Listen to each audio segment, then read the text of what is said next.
Vamos em frente, aqui o assunto agora é política no Morning Show. O Supremo Tribunal Federal adiou por tempo indeterminado o julgamento de uma ação que pode resultar na anulação de uma série de condenações da Lava Jato. O presidente da Corte, Dias Toffoli, disse que vai esperar uma sessão com todos os ministros com quórum completo, segundo ele, para estabelecer uma regra para limitar os casos que podem ter as sentenças anuladas. Nessa quarta-feira, por 7-4, o plenário do STF decidiu que réus delatados devem apresentar as alegações finais depois dos réus delatores. O ministro Marco Aurélio Mello foi favorável ao entendimento do relator, ministro Luiz Edson Fachin. Ambos saíram derrotados da sessão de ontem. Vamos ouvir um trecho da fala do ministro Marco Aurélio Mello. Solta pra gente, Murilo. O Supremo não legisla. Pronuncia-se a partir da ordem jurídica em vigor. Entender que o delatado deve falar após o delator é esquecer que ambos têm condição única no processo, ou seja, de réus, estabelecendo-se ordem discrepante da versada na legislação de regência. A delação sempre existiu e não é nada além de depoimento revelador de materialidade criminosa e indícios de autoria, e por si só, porquanto originado esse depoimento de um dos envolvidos na prática delitiva, não serve à condenação de quem quer que seja. A guinada não inspira confiança. Ao contrário, gera o descrédito, sendo a história impiedosa. Passa a transparecer a ideia de um movimento para dar o dito pelo não dito, em termos de responsabilidade penal, com o famoso jeitinho brasileiro, e o que é pior, em benefício não dos menos afortunados, mas dos chamados tubarões da República. O Supremo não... Tá aí, bom, a gente ouviu a fala do ministro Marco Aurélio Mello. Esse assunto vai dar muito pano para manga no meio jurídico, ainda essa discussão vai ser muito colocada na tônica aí dos embates e debates ali no Supremo Tribunal Federal, de alguma forma contaminando toda a questão da magistratura, né? Embora tenha esse assunto tenha surgido a partir, Caio, da questão envolvendo a acusação e o processo do Bendini, né? O nome principal que acho que acaba suscitando essa discussão toda é o ex-presidente Lula, né? Que pode ser favorecido ali no caso dessa mudança, enfim, nas regras ali. Agora, esse entendimento do Marco Aurélio Mello é de uma parte, né, dos juízes ali, inclusive há essa divergência por conta do número ali da votação, foi 7-4 e tal. Agora, há um entendimento também, Caio, te passo a bola falando, de que o réu delator, ele se torna ali uma parte da acusação, né, um agente da acusação, porque o princípio que vai favorecê-lo da delação premiada é a confirmação do que ele delata ali, né, quer dizer, então muitos entendem que pelo réu delator, embora todos os dois tenham a condição de réu, como alertou o Marco Aurélio, o réu, na condição de delator, pode se beneficiar da delação, do Instituto da Delação Premiada, a partir de confirmadas as suas afirmações ali, né? É um assunto que ainda vai dar muita discussão. O voto do ministro Marco Aurélio foi, sem dúvida, assim, uma lufada de bom senso. É muito interessante a gente esmiuçar essa fala, e só complementando uma informação, não só o Lula pode ser beneficiado com esse tipo de decisão, mas uma série de criminosos ligados a organizações como o PCC. É que eu acho que se não tivesse o Lula, digamos, se o Lula não tivesse como parte desse processo todo, talvez isso nem chegasse a ser discutido. Certamente não, concordo totalmente contigo. É impossível não fazer aqui uma recomendação do bloco de Os Pingos nos Is, dedicado à sessão de ontem no STF. O título, inclusive, é muito preciso.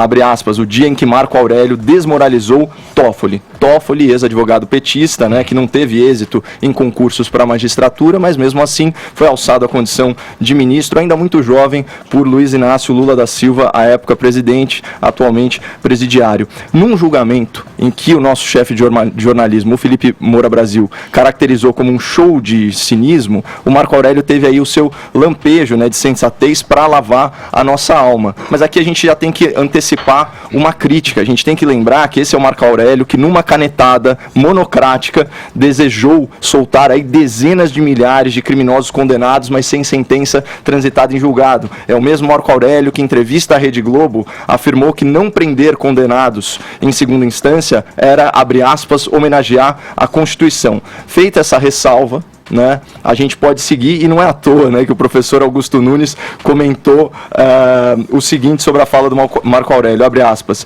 uma clareza que não comparece às suas manifestações habituais, uma brilhante construção aí do Augusto. Vamos começar pelo trecho inicial da fala do Marco Aurélio, quando ele diz o seguinte, abre aspas, o Supremo não legisla, pronuncia-se a partir da ordem jurídica em vigor. E olha só o que eu escrevi no @Boletim Coppola no Twitter, semana passada, 26 de setembro. Era uma vez um Supremo Tribunal Federal que se tornou um pequeno parlamento autoritário. Por quê? A criação de leis, né, ela é primordialmente atribuição do Poder Legislativo. O STF deveria ser um tribunal para a guarda da Constituição, não um parlamento a serviço de interesses escusos. Continua o ministro Marco Aurélio, abre aspas, entender que o delatado deve falar após o delator é esquecer que ambos têm condição única no processo, ou seja, de réus, estabelecendo ordem discrepante da versada na legislação. Essa é a mesmíssima tese que eu sustentei aqui para o ouvinte da Jovem Pan, amparada no entendimento mais elevado do professor Modesto Carvalhosa. São dois pontos principais. O primeiro, o réu colaborador, ele não está no polo da acusação, ele também é processado pelo Estado. E o segundo ponto, a lei processual não dispõe sobre prazo diverso para corréus, em nenhuma hipótese. E aqui vem o comentário cirúrgico do nosso querido Zé Maria Trindade, abre aspas, esse tipo de norma não existia, e se existia, estava apenas na cabeça dos ministros. Uma outra manifestação pertinente do ministro Marco Aurélio, abre aspas, a delação não serve à condenação de quem quer que seja, está no artigo 4º, parágrafo 16 da Lei 12.850, que trata das organizações criminosas e institui o mecanismo da delação premiada. Abre aspas, nenhuma sentença condenatória será proferida com fundamento apenas nas declarações de agente colaborador. O réu, ele não se defende da delação, o réu se defende da denúncia do Ministério Público, que encampa, né, elementos da delação somente quando embasado por outras provas. Então, uma delação nada mais é do que um depoimento oportunista de um criminoso e, por si só, não incrimina ninguém cabalmente. Aí, por fim, o Marco Aurélio arremata comentando, o famoso jeitinho brasileiro e o que é pior, não em benefício dos menos afortunados, mas dos chamados tubarões da República. E aqui eu volto para o meu tweet no @Boletim Coppola. Era uma vez um Supremo Tribunal Federal que se tornou um pequeno parlamento autoritário com um enorme balcão de atendimento reservado aos poderosos e aos opressores. Então fica o nosso parabéns aí ao ministro Marco Aurélio Mello por não ter participado dessa vez da transação. Só para localizar o nosso ouvinte no que baseia, né, essa nossa conversa, essa nossa discussão aqui, essa nossa fala acerca disso que está sendo decidido no STF, o presidente do STF, o Dias Toffoli, ele condiciona a aplicação da regra, ele sugere, ele propõe a aplicação da regra no caso em que o réu delatado tem o direito de fazer a alegação final por último, desde que o pedido tenha sido feito ainda na primeira instância, sob pena da nulidade processual ali, né? E a delação, obviamente, tem que estar devidamente homologada. E em segundo caso, ficaria estabelecido ainda segundo a proposta do Dias Toffoli, que ainda vai ser votada ali como ele quer, com o plenário todo do STF completo, né, com os 11 ministros e tal, para processos já sentenciados, seria necessária a demonstração de prejuízo do réu. Quer dizer, o réu que se sentiu prejudicado, né, por não ter tido a última voz ali no processo, pode vir a requerer essa condição. embora isso, claro, fique sempre submetido a uma visão subjetiva, né, de quem está analisando ali, né.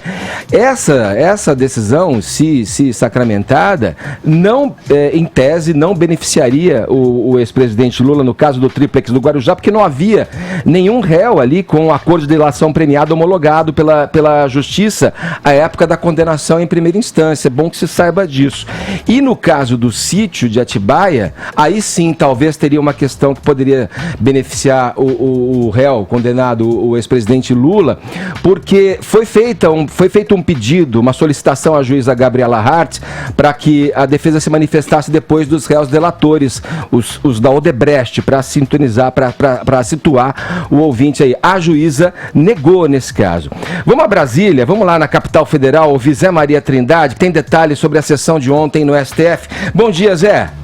Salve, muito bom dia, Edgar, bom dia a todos. Obrigado, Caio. Olha, no popular é o seguinte, os ministros do Supremo abriram a porta do inferno e agora querem controlar qual capeta pode sair ou não. Esta é a verdade. Já houve a formação de maioria no Supremo, aliás, duas maiorias.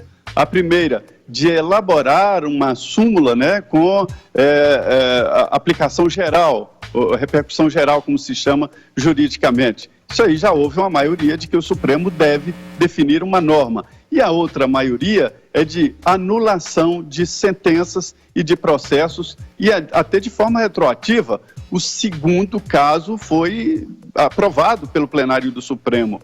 Por 6 votos a 5, né, o ex-gerente de produção da Petrobras, Márcio Almeida, levou a mesma vantagem do Aldir Bedini, o ex-presidente da Petrobras, e viu a sentença anulada. É o segundo caso, e decisão do plenário do Supremo e não mais da segunda turma. Então essa é a decisão. Os detalhes agora, Edgar, é saber exatamente quem entra ou não nesta possibilidade. Se quem pediu lá atrás, se quem foi prejudicado, sim, e aí está dividido. Seria hoje a continuidade. Mas aí o presidente Dias Toffoli entendeu que alguns ministros têm outros compromissos. Para alguns ministros, o Supremo é um bico, o plenário é um bico. O principal mesmo fica fora dali, compromissos externos, né? Mas não há uma nova data para continuar julgando esse absurdo. Ô Zé, eu vou precisar encerrar antes com você, a gente está com um probleminha no teu áudio, mas deu para entender bem o teu ponto aí nessa questão que a gente vem discutindo aqui na bancada. Obrigado, Zé, bom trabalho aí. É isso, obrigado. O Zé é sensacional, né? O plenário do STF é só um bico, né, para os ministros. Bom, a gente focou muito aí na fala do ministro Marco Aurélio, mas também vale a pena chamar a atenção do ouvinte para o teatro, né, do ministro Gilmar Mendes. O Gilmar Mendes, ele tem inveja, ele tem ódio da Lava Jato, ele usa dos seus privilégios institucionais para militar contra o combate à corrupção. O que não teria problema nenhum se ele fosse, por exemplo, um comentarista, mas ele é um ministro, né? Ministro de uma Corte Suprema.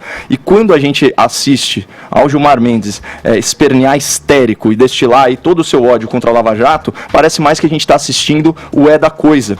E a população de bem não vai aceitar esse raciocínio paradoxal do Gilmar Mendes, né? O paradoxo nada mais é do que uma contradição lógica. Por exemplo, o nome do PSOL, Partido Socialismo e Liberdade. O Samidana está aqui, sabe muito bem que liberdade e socialismo não convivem em prosperidade, ambos ao mesmo tempo. Mas qual que é o paradoxo proposto pelo Gilmar? A Lava Jato seria uma organização criminosa que combate corruptos e cujas sentenças são endossadas por outras instâncias, sério, obviamente até serem questionadas em âmbito processual no balcão de atendimento aos ricos e poderosos, que é o STF. Vamos lembrar que na Lava Jato praticamente todas as sentenças foram confirmadas em instância superior, inclusive pelo STF, que levou 5 anos para bolar uma forma de anular a operação e agora parece se acovardou e vai modular essa decisão. Aliás, vou pontuar aqui, o STF se acovardou diante da pressão popular, que foi organizada sem qualquer ajuda de uma mídia rançosa, que confunde o apoio ao combate à corrupção encabeçado pelo então juiz Sérgio Moro com apoio ao governo chefiado pelo Bolsonaro. No episódio da Vaza Jato, que criou esse ambiente tóxico, né, que permite esse tipo de decisão esdrúxula, ficou muito claro de que lado que o jornalismo militante tá. Mais vale atacar o governo do que combater a corrupção, e o grande público não vai esquecer desse comportamento anti-republicano de setores da mídia. Cara, quer falar, Samir? Não, é que eu lembrei que ele falou do socialismo e liberdade, eu lembrei que eu fui comprar uma máquina de lavar roupa, aí eu perguntei, ela lava e seca. Aí o cara falou, lava e seca, mas não ao mesmo tempo. Então é igual o socialismo e liberal. É possível, mas não ao mesmo tempo. Boa, sim.